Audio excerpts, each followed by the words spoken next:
This session is on IMNCI for MBBS students.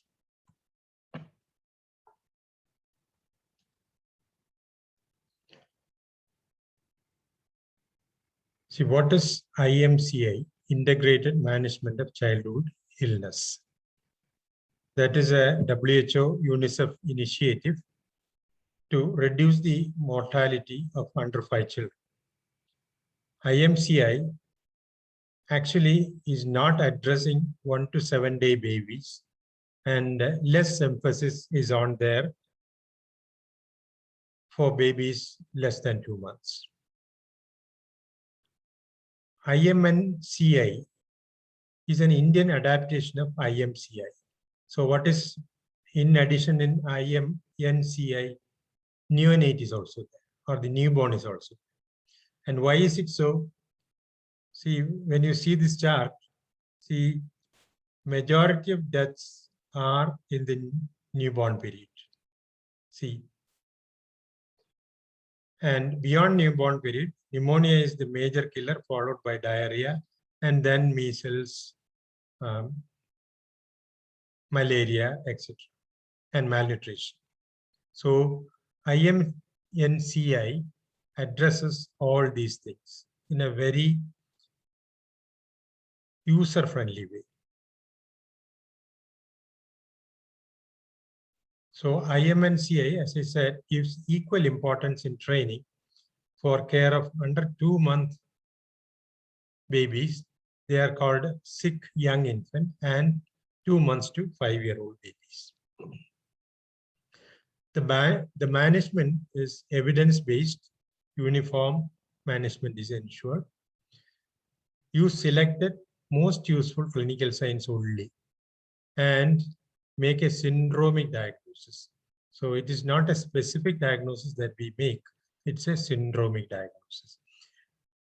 For example, if somebody is having a rash and a red eye, we diagnose as measles, fever, rash, and one of the 3 C's: coryza, cough, and conjunctivitis, one of these things. It could very well be rubella, could very well be some other exanthovirus fever. But in IMNCI, we make only syndromic diagnosis, because syndromic diagnosis is all that is needed for treatment. So IMNCI supports rational, affordable, available drugs and diagnostics only. So when I said diagnosis syndromic, what does it mean? The outcome depends on the severity of the illness and not on specific diagnosis. For example, if you are dyspneic, whether you are having asthma or pneumonia or something else, the recovery depends on how the hypoxia is taken care of. So that is how we approach in IMNCI. It is a management-oriented approach rather than a diagnosis-oriented approach. And when you are going into the periphery, single diagnosis is almost always not possible, and diagnostic support for the same may not be available. And as I said, clinical outcome depends on the severity rather than the specific diagnosis, plus associated issues. So in IMNCI, associated issues are always looked into. For example, malnutrition, anemia, etc. So to give an example, a malnourished child getting measles is a dangerous thing. But a normal child getting measles is nothing. It is something like an exaggerated viral infection only.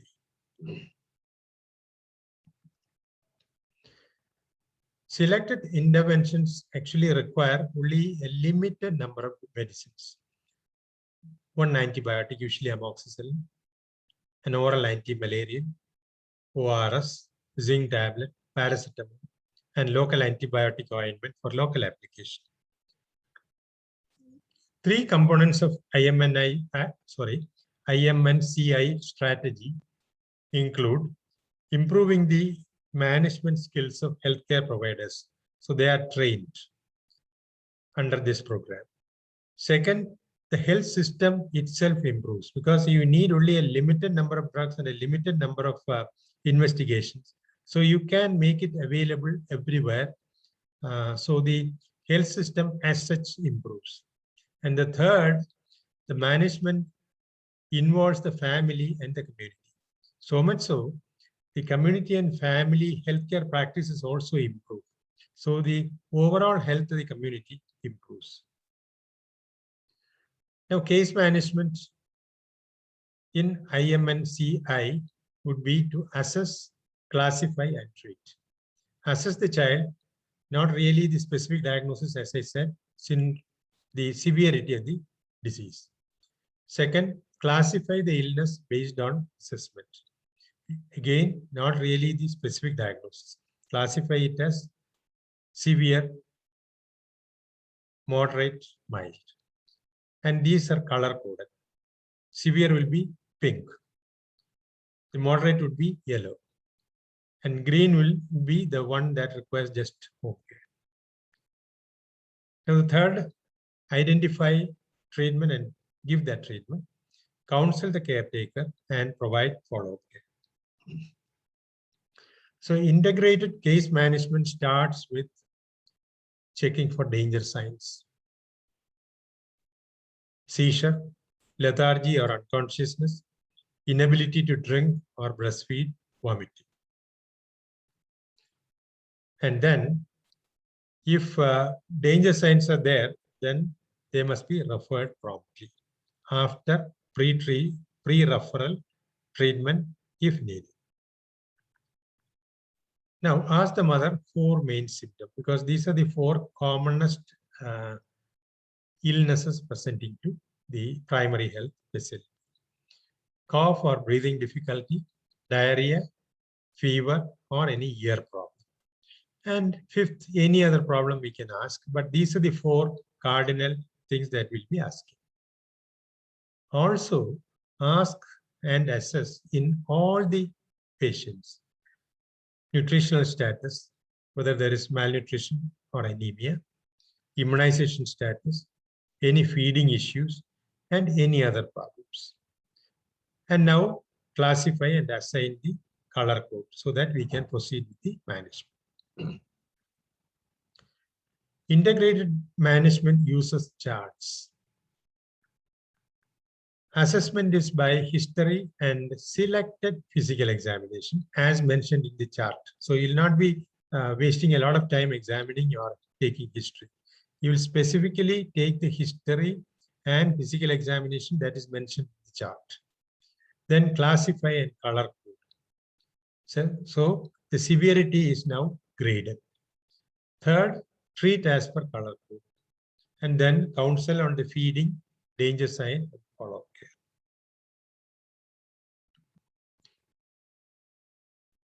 Now, pink means there is danger sign. So that child must be referred promptly, but before referral, may need pre-referral treatment. Like, for example, a child who is convulsing may require diazepam. All the pre-referral treatment will come to in a later slide. And they are referred to first referral unit or FRU. That is an all India concept. In Kerala, the equivalent of first referral unit would be Taluk Headquarters Hospital. Advise parents how to care the baby till they reach the referred center. That is, for example, the child is running high fever, give paracetamol. Child is having a lot of diarrhea, go on giving ORS. If the child is not taking ORS, we'll put in a tube and give ORS like that. So what to do till they reach the referred hospital. Yellow means can be treated at the peripheral center. It could be like a minor infection or a local infection. Oral drugs or a local application would do. Advise the mother and follow. Green means treatable at home. Give oral drug, but whenever possible, the first dose may be given under supervision so that we know that the child is taking the drug. Continue breastfeeding, counsel on danger signs, and call for follow-up. When to call for follow-up will come in a later slide. The wall charts are actually to be pasted in OP. There are two charts for the young infant. Sick young infant means less than 2 months. How to assess and classify is one chart. Second chart is how to treat and counsel the mother. When it comes to bigger children, that is above 2 months up to 5 years, there are three charts. One is same, how to assess and classify. The second chart is divided into two, like how to treat is one and how to counsel the mother is next. That is basically because you have a lot more of conditions above 2 years, hence the counseling need a little more of detailing. And that's why that comes as a separate chart. So in IM and CI, what are the preventive interventions? Breastfeeding, nutritional counseling, vitamin A and iron, immunization, and anti-helminth drugs. These are the preventive interventions of IM and CI. Curative interventions would be treatment of acute respiratory infection, treatment of diarrhea, treatment of malaria, measles, malnutrition, ear problems, and local infections like oral thrush, eye infection, chronic ear infection, and mouth ulcer. Now, we will go through how to assess each symptom complex in a very brief manner, because each and every such topic is a class by itself. For example, ARI means ARI control program is a full-time 1 hour class. So that we will not be able to cover. We'll just go briefly.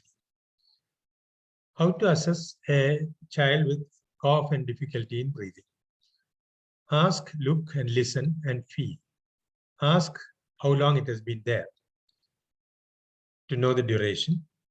Count the breath in 1 minute. So do not count for 15 seconds and multiply by 4. No, you definitely count for 1 full minute. Look for lower chest indrawing and look and listen for stridor when the child is calm. Okay, this is how you classify. When there is any danger sign or chest indrawing or stridor in a calm child, it is pink. That means serious illness. Give first dose of antibiotic and urgently refer to the FRU or Taluk hospital. There is fast breathing but no danger signs and no retraction. Retraction means lower chest indrawing. Then it is pneumonia. Need not refer.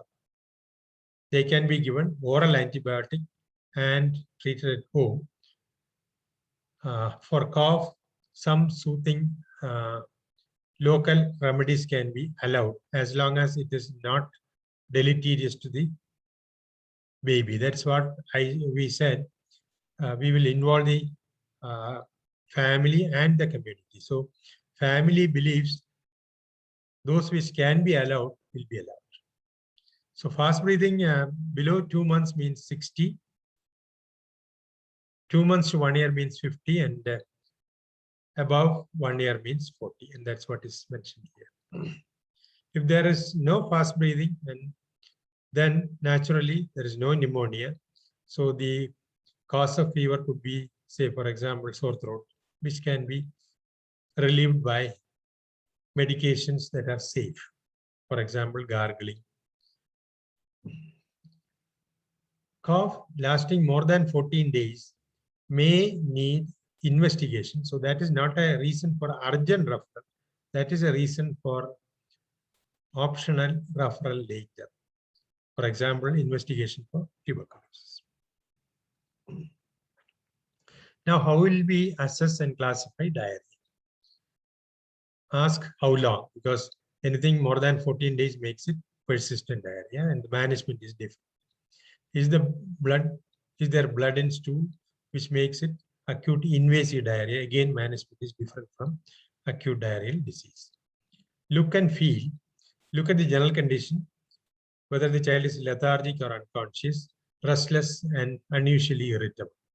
That makes it severe category pink. Look for very sunken eyes. Offer the child fluid and see whether the child is able to drink or not. If the child is not able to drink, maybe the child is not in his normal sensorium, or the child is so dyspneic that the child cannot drink without compromising breath. Pinch the skin. A thick fold of skin can be pinched from the abdomen and see whether it is coming back very slowly or slowly. And the difference between these two is very slowly means that the tent or skin pinch tent that remains there for a second and then start coming down. So we can see it coming down slowly. Skin pinch coming back slowly means you pinch and leave it, it promptly comes back. But on the way back, we can see an indentation in the skin. In a normal skin, it comes back without any indentation. Now, if there is danger sign like lethargy, unconsciousness, unable to drink, or skin pinch goes back very slowly after leaving the tended skin for a few seconds, this is severe dehydration and need referral because it will require IV fluid. And when the child is referred, the child should be on sips of oral fluid or can be given tube feed, ORS by tube feed. If cholera is rampant in the area, then presumptive antibiotic for cholera is justified before reference. That is the pre-referral treatment. If there is 2 signs of dehydration, then we can assume that there is some dehydration. So it comes under plan B. And this diarrhea is will be taken as a separate class in detail. So plan B, this will require a reference to a peripheral hospital. It need not go to FRU, where the child will remain and under supervision in the first 4 hours, the dehydration is corrected using ORS. Suppose there is no dehydration, the child can go home. It is plan A. And mother is told what are the signs or symptoms that warrant immediate return to the hospital and follow up 5 days later. Now, fever, how will you assess? The most important thing is decide whether a serious thing is there. That is, one is malaria, the second thing is measles, and third, actually not the third, the first is meningitis. So those are the things that we have to look for and exclude before classifying it as an ordinary viral illness. So ask fever for how long. If more than 7 days, has the fever been present on every day? Because in malaria, we expect fever alternate days. And has the child had measles within the last 3 months? A recent measles make the child more susceptible to complications of infections that the child gets. Now look and feel: stiff neck, bulging anterior fontanelle, runny nose. If nothing is there, proceed to the second part. If it is there, then it is a danger sign and must be referred immediately. Now look for signs of measles. That is fever, rash, and 3 C's. Any one of the 3 C's is okay. Cough, coryza, and conjunctivitis. Look for mouth ulcers. Are they deep and extensive? In malnourished child getting measles, these extensive deep ulcers are likely.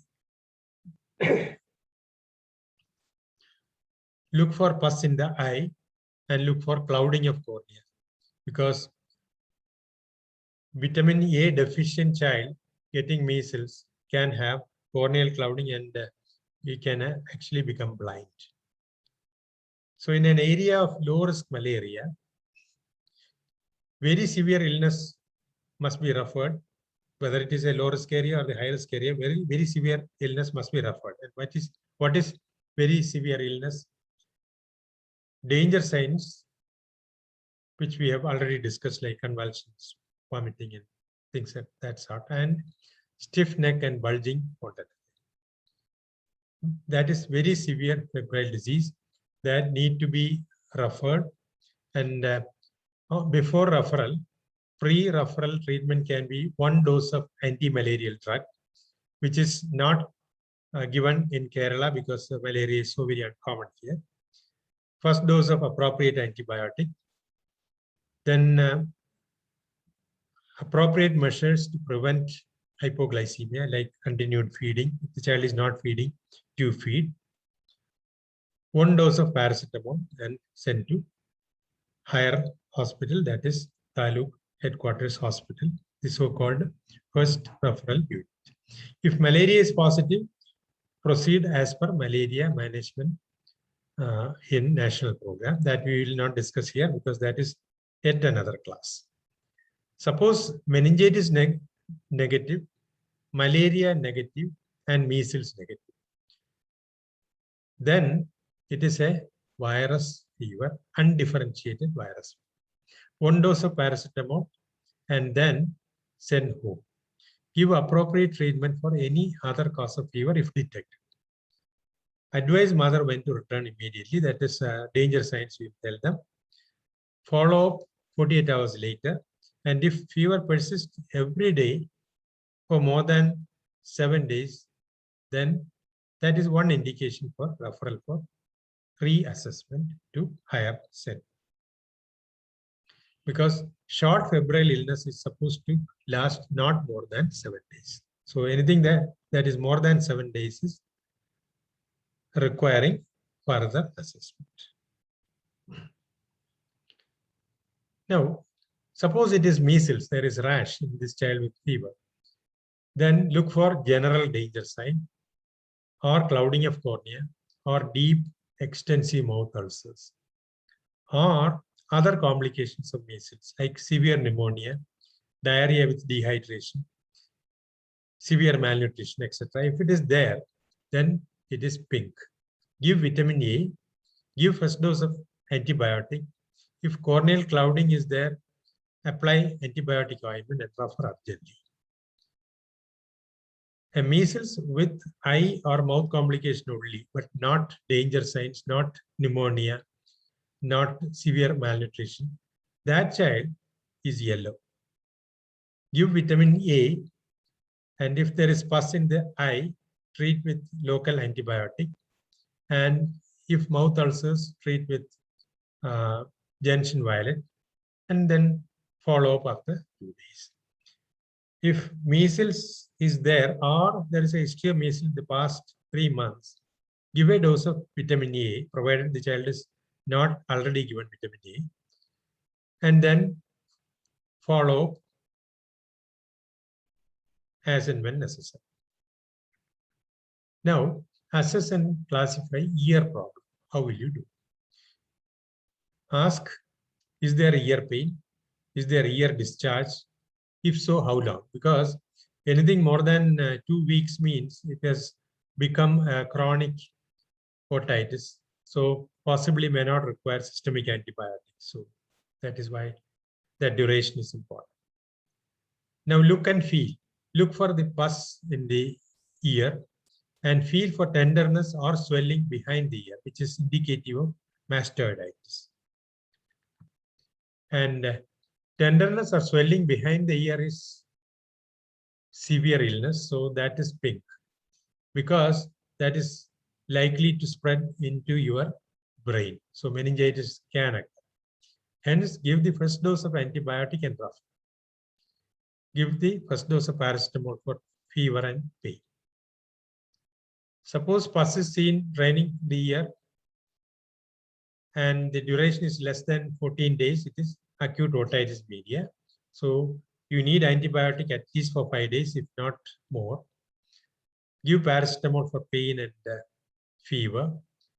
Keep the ear dry by wicking, or clean cloth is also okay. Just twist the clean cloth inside and then take it out until it comes as dry. Follow up after 5 days. Suppose pus is coming in the ear, but the duration is more than 14 days, then it is more likely to be a chronic ear infection. So if there is no fever, there is no need for systemic antibiotic. You do the ear wicking, as I said previously, and keep the ear dry. If there is no ear pain and no pus, then there is no ear infection. So you need not do anything for the ear complaint. Now, in all children, whatever be the complaint, whether it is ear complaint, whether it is fever, whether it is measles, in all these children, check for malnutrition and anemia. Look and feel, anthropometry and nutrition history are the cornerstones. Look for visible wasting, that is fold of skin,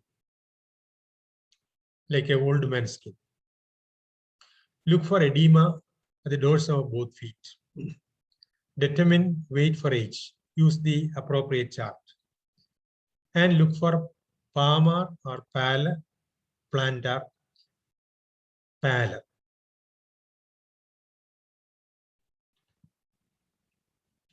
Now, regarding malnutrition and anemia, severe malnutrition, the so-called severe acute malnutrition, is a severe illness. So that comes as pink.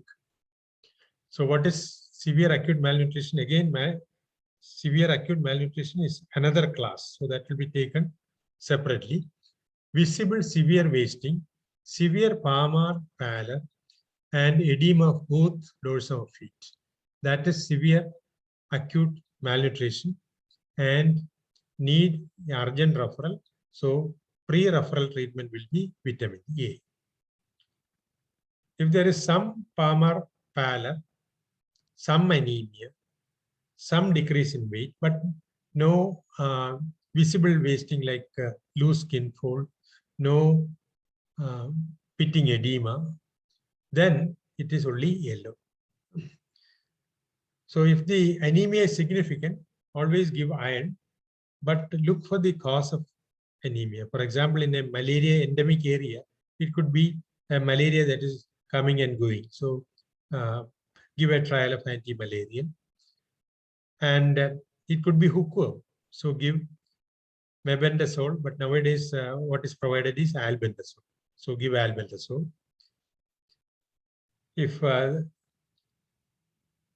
child has not been dewormed in the previous 6 months, whether there is hookworm or not, you can always give albendazole. Advise mother regarding danger signs and when to return. And in case of pallor, follow up after 14 days. In very low birth weight babies, follow up after 30 days after the dietary advice and just see whether the child is picking up weight. Now, if there is no anemia and no low weight, and then the child can be treated for the condition that the child is presenting. For example, whether it is measles or whether it is malaria or acute respiratory infection or diarrhea. Immunization, of course, we must check in all patients. All patients, whatever be their complaint, their nutrition status should be assessed, anemia should be assessed, immunization should be assessed, and their feeding practices should be inquired into. So immunization is again another class. So you must all know about the immunization, thus whether it is adequate or not. So this is the chart of immunization.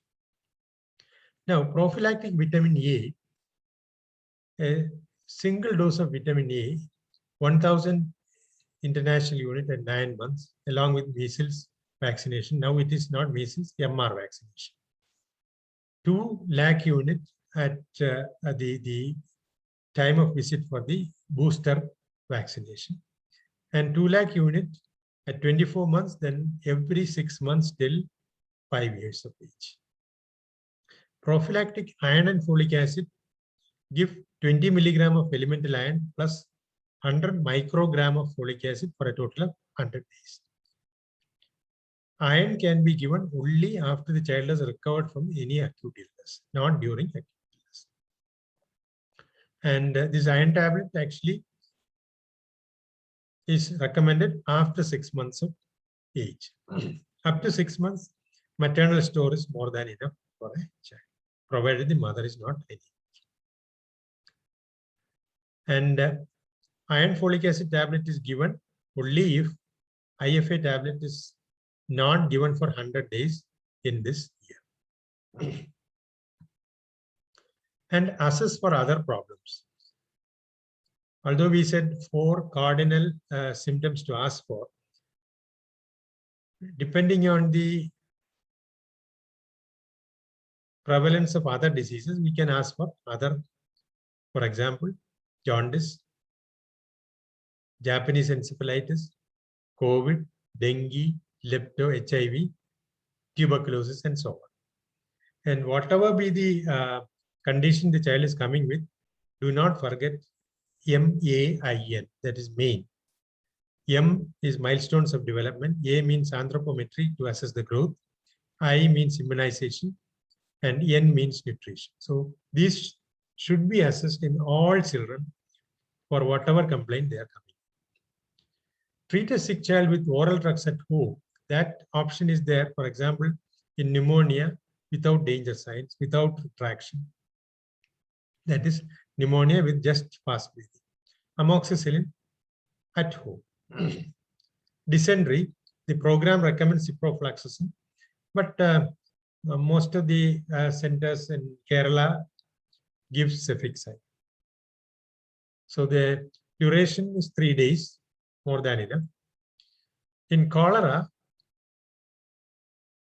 if cholera is there in the community and the child is having a diarrhea that is suggestive of cholera, we are justified in starting doxycycline.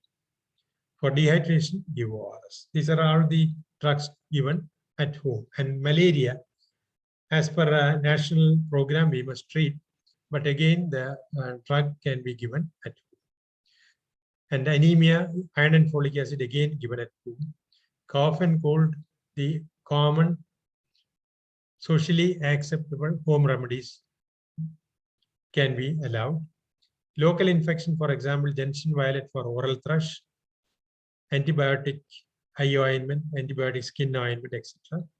And zinc supplement for 14 days in case of diarrhea.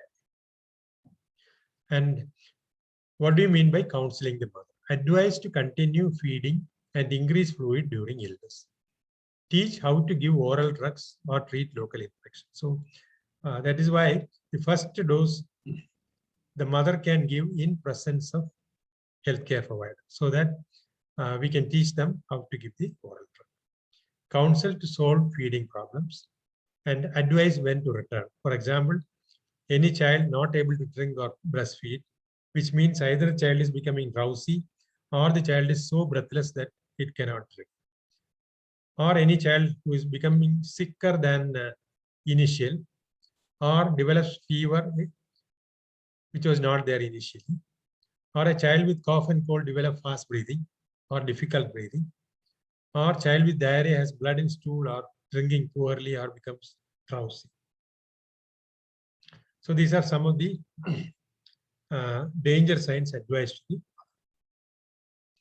And we said about the pre-referral treatment for a sick child. Examples would be for convulsion, diazepam. If IV line is not obtainable, rectal can be given. The same IV preparation can be used rectally. First dose of appropriate antibiotic when indicated. For example, suspected meningitis, very severe pneumonia. Vitamin A for measles, glucose for hypoglycemia. When IV is not feasible, give glucose by tube. Oral anti-malarial first dose. The child is drowsy. It could be cerebral malaria starting. So give anti-malarial and then refer. Paracetamol for high fever. Frequent sips of ORS solution in the sick with diarrhea. And we said we will advise follow. These are general guidelines. Of course, it can be modified as per condition of the particular child. Pneumonia, generally after 48 hours, we call them back. If there is no pneumonia, then we call them after 5 days. Diarrhea, again after 5 days, but earlier if there is dehydration or blood or failure to take feeds or difficulty in feeding, etc. Dysentery after 2 days, just to see whether the blood has come down or not. It may not disappear in 2 days. Malaria in 2 days. Measles with eye or mouth complication, call them back in 2 days. Measles with pneumonia naturally will go referred to FRU or the Taluk Headquarters Hospital.